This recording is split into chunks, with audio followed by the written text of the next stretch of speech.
Hi everyone! Ngayon ay gagawa tayo ng fresh lumpia na kagaya nito. Ituturo ko sa inyo step by step. Yung una nating gagawin is gagawa tayo ng sauce. Dito sa ating lutuan, maglagay tayo ng 1 cup water, 1/4 cup brown sugar, 1 tablespoon soy sauce, 1 tablespoon oyster sauce, 1 tablespoon minced garlic, 1/4 teaspoon vegetable powder or beef cubes, whatever, kung anong cubes meron kayo. Pinch of salt. I-mix natin.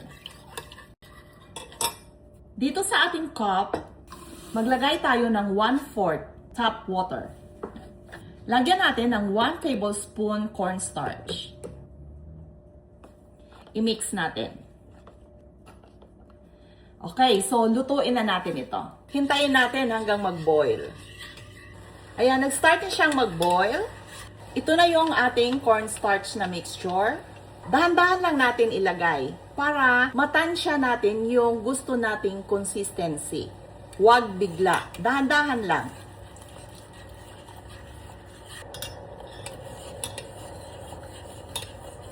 Dagdagan ko pa kasi hindi pa ako kontento nito.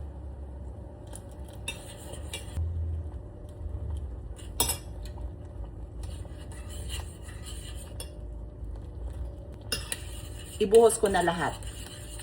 Okay, so tamang-tama yung ating mixture ng cornstarch. Bali, 1/4 na water at 1 tablespoon na cornstarch. Ito yung consistency na gusto natin. Mag-thick pa ito mamaya kapag mag-cool down na siya. Tikman muna natin kung okay na sa panglasa. Sa akin tama na. Palamigin na natin. Ready na ang ating sauce. Dito sa ating roast peanut, kuna natin ang balat.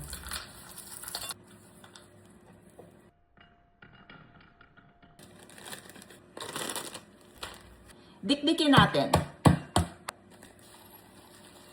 Ayan. Bango.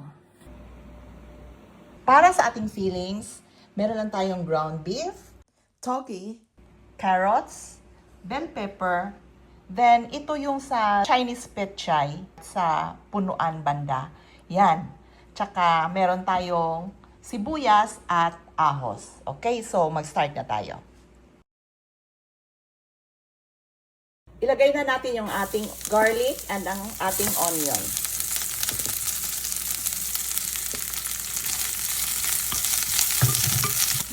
Ang bango na. Ilagay na natin ang ating ground beef. Lagyan natin ng black pepper, kunti lang. Salt. And our magic.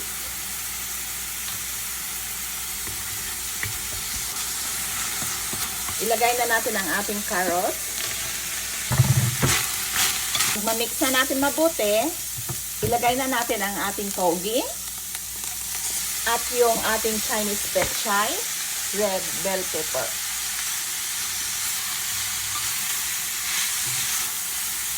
Half cook lang po ang pagkaluto natin nito. Ayan, nakaramdam na sila lahat ng init. Okay na yan. Hanguin na natin. Ilipat lang natin sa ating lalagyan. Ready na ang ating pang-filling. Para naman sa ating fresh lumpia wrapper, 2 eggs. I-beat natin. Add tayo 1 cup milk, 1 cup water, 2 tablespoon vegetable oil, 1/2 teaspoon salt. I-mix natin. Add tayo ng 1 cup all-purpose flour. I-mix natin mabuti. I-strain lang natin.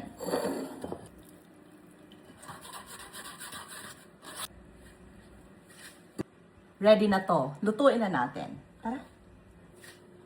Painitin lang natin yung ating non-stick na kawali. Then, ahiran natin ng oil. Lagay tayo ng 1/2 cup. Iswirl lang natin. Low lang talaga yung heat natin para hindi siya masunog. Okay, so hanggang doon lang. Hintayin na natin na maluto siya. Dahan-dahan lang natin i-detach yung tabi. So kapag dry na siya, luto na yan. I-flip lang natin. Ooh! Okay, so ayan na. Ulit-ulitin lang natin ang process.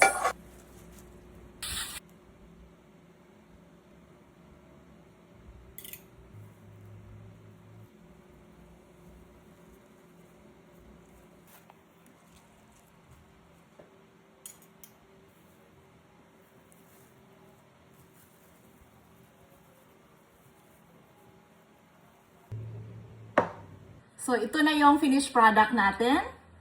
Medyo malaki kasi for kain lang ito. Okay. So, we have peanuts and our sauce. Lagyan natin ng sauce.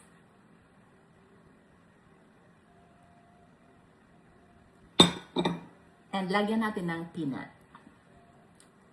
Ito na ang ating fresh lumpia. Tikman na natin.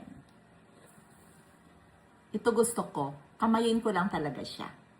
Lagyan pa natin ng sauce.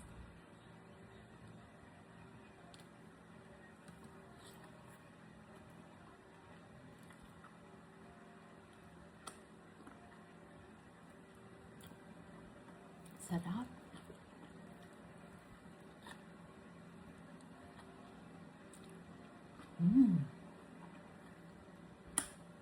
Yung sauce.